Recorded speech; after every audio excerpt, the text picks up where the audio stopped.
Shabbat Shalom. When my kids were smaller, I used to do something that would drive them crazy.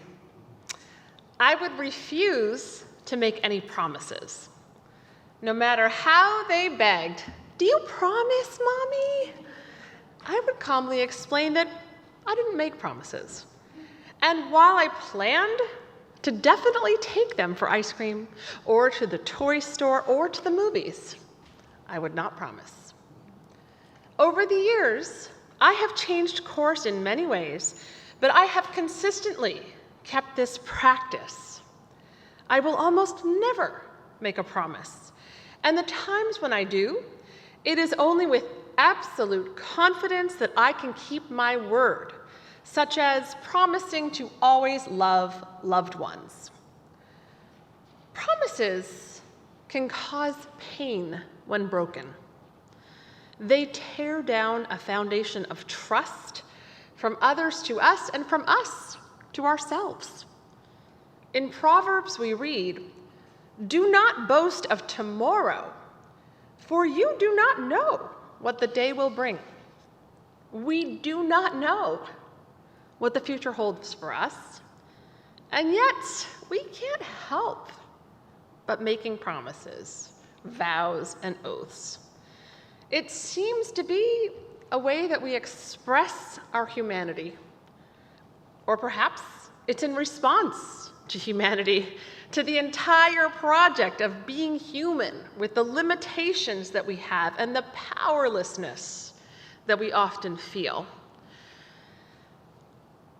To not only predict, but to mold the future into our will. Maybe this is a way that we deal with these limitations and powerlessness that we have. And yet we feel terrible when we cannot follow through. And moreover, breaking vows is considered a serious problem in the Torah.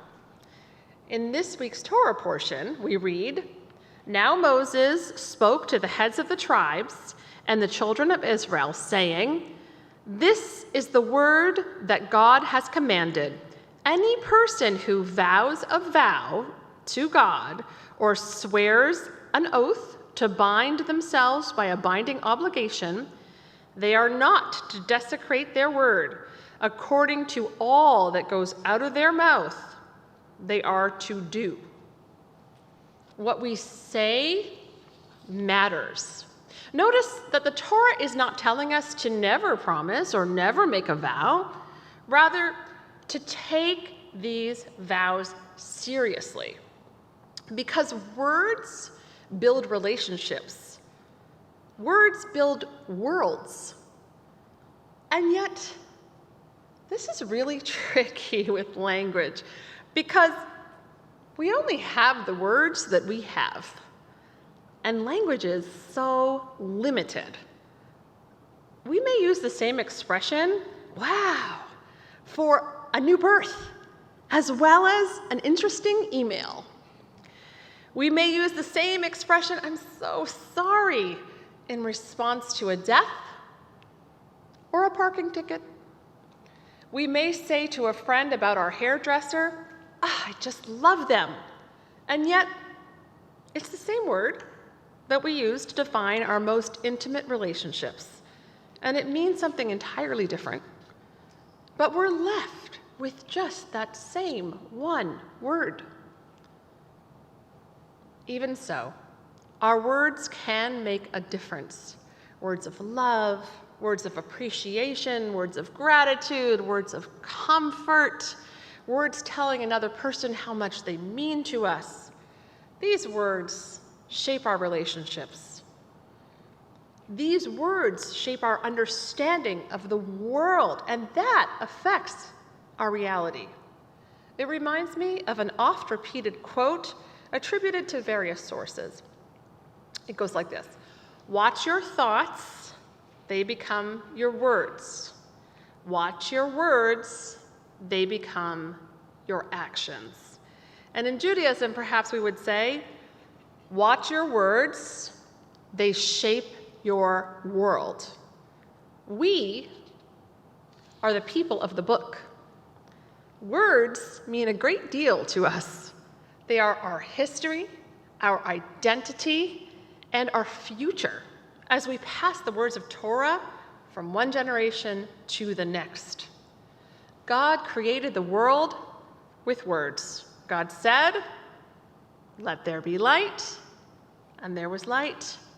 And when God gave the Torah to the Israelites, the Aseret HaDibrot, the Hebrew translation is 10 utterances from Dibrot, words.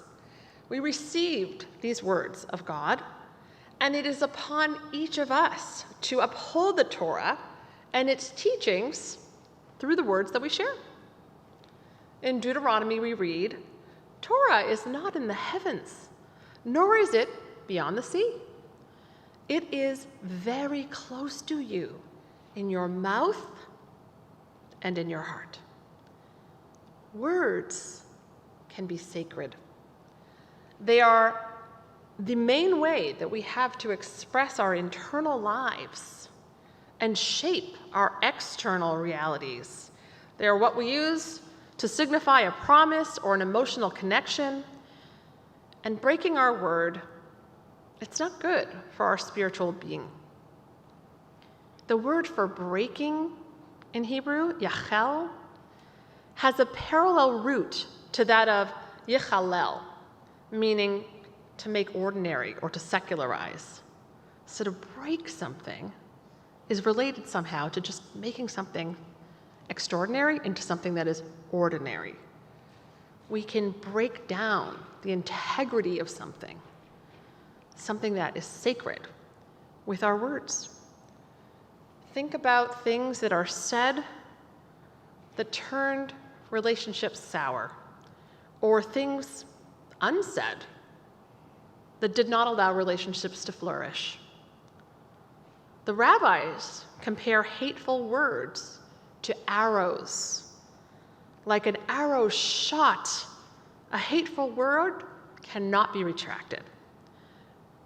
And while it's impossible to measure every word, if we had just even an ounce of more consciousness about what we say, it can make a difference. If we truly take to heart that our words can build or tear down relationships, that our words can make a difference in someone else's day and in their life, and that our words really matter, what will we say? In Proverbs, we read that death and life are in the power of the tongue. What we say matters. May we weigh our words with care. Shabbat Shalom.